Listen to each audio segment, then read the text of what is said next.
Ang aktres na si Ashley Ortega ang nakapanayam ni Mikey Quintos sa bagong episode ng Lutong Bahay.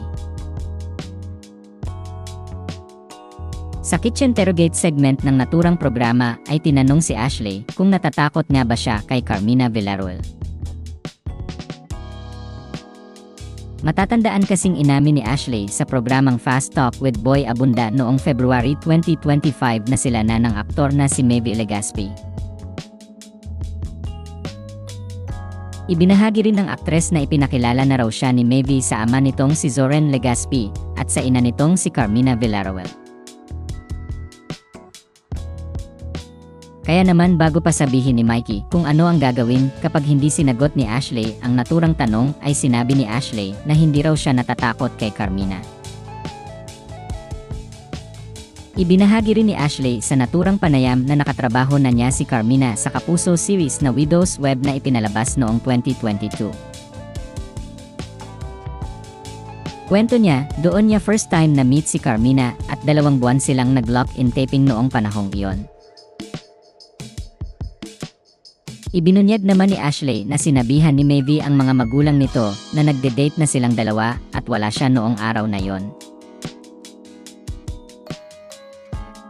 Dagdag pa niya, very open daw si Maeve sa pamilya nito.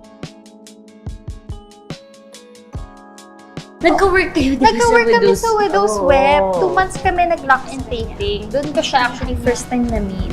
Pero when me and Mavi started hanging up, nakilala naman na rin ako ni Mavi sa kanya. And last Christmas, they invited me sa Christmas dinner. Tsaka Paano si Mavi nalaman? naman ang nagsabi. Wala ka.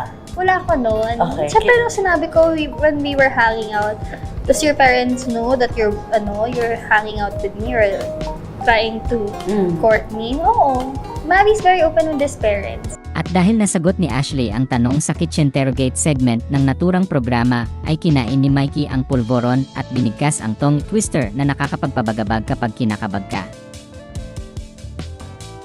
Naging nakarelasyon noon ni Maeve Legaspi ang aktres na si Kylene Alcantara, habang naghiwalay naman sina Ashley Ortega at Lucena City Mayor Mark Alcala noong 2022. Isa sa celebrity housemates si Ashley Ortega sa Celebrity Collab Edition ng Pinoy Big Brother, habang inatasan naman si Maeve Legaspi bilang ikalawang house guest sa bahay ni Kuya. At kamakailan lang ay nakalabas na sa loob ng bahay ni Kuya ang aktor.